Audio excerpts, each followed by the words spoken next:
Yay!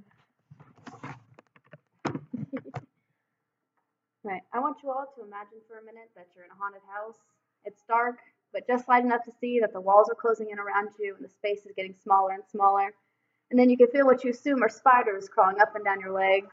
Sorry. And you can't find any escape at all whatsoever around you. Now, darkness, small spaces, spiders, and no escape are all common phobias. A phobia is actually a social anxiety disorder, and it's one of the most common mental illnesses in the United States. According to the National Institute of Mental Health, it affects 40 million or 18% of the adult population. The reason I take an interest in phobias is one, being pre-med, I'm curious on why certain stimulus in our hypothalamus react the way they do and cause the reactions that can be caused by phobias. And it's actually very common, more common than what you assume. It's often undiagnosed or even misdiagnosed. It's different than fear, and I hope to share some common, uncommon, and even ironic phobias. Now, with so many scary things, why is it not a higher percentage of 18% of common people with phobia? Well, I cannot reiterate enough that there is a difference between fear and phobia. Fear is rational.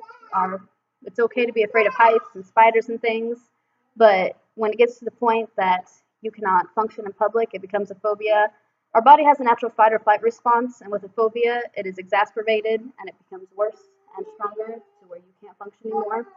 And since a phobia is irrational, normal fears become stronger, and even things that are not supposed to be scary, like books, feet, and even the moon, can cause a severe reaction.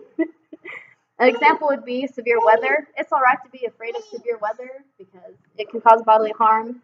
But if it gets to the point where you can't even go bowling because you have such a fear that it sounds too much like thunder, then it's probably a phobia. You'd think that since there's so many scary things, there'd be a higher percentage diagnosed. Well, it's often misdiagnosed because the symptoms can be so much like Asperger's, depression, or even schizophrenia, according to Burton.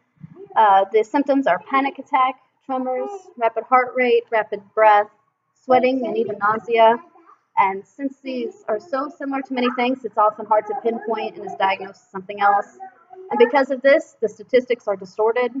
You have the National Institute of Mental Health saying there's 40 million affected, and a fear phobia statistical site saying there's only 6.3 million people affected. If you are a white female, you actually have a 60% higher chance of having a phobia. Okay, sorry. And along with phobias being exacerbated fears, they have common ones like at the beginning of the speech, the dark spaces, spiders, and no escape. Those are called nyctophobia, claustrophobia, clythrophobia, and arachnophobia. Then you have, as our textbook goes into, is fear of public speaking. It gets to the point where you're not breathing anymore, then you probably have glossophobia. Then you get into uncommon ones like nomophobias, which you have a fear of not having your cell phone. And I think we all know somebody that has allodaxophobia, or the extreme fear of opinions. Then there's arachitu-virophobia, which is the extreme fear of having peanut butter stuck to the roof of your mouth. And the science behind isotrophophobia, or the extreme fear of your reflection, is since you don't want to look in the mirror because you're worried that you'll either see a personal anomaly or somebody behind you and you're too scared to see that, which you can see why it would be misrepresented as schizophrenia. But then you have the downright ironic ones, like hypnophobia, which is the fear of sleep. Heliophobia, those would be our modern-day vampires. They're afraid of sunlight.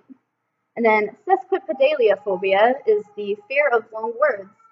Ironically enough, there's an urban myth going around that people call it hippopotamonstrossesquipedaliophobia, an extra 6 syllables, but it's not true. It's just somebody thought it'd be hilarious to add it to it. But the most ironic one I find is phobophobia, which is the fear of developing a fear.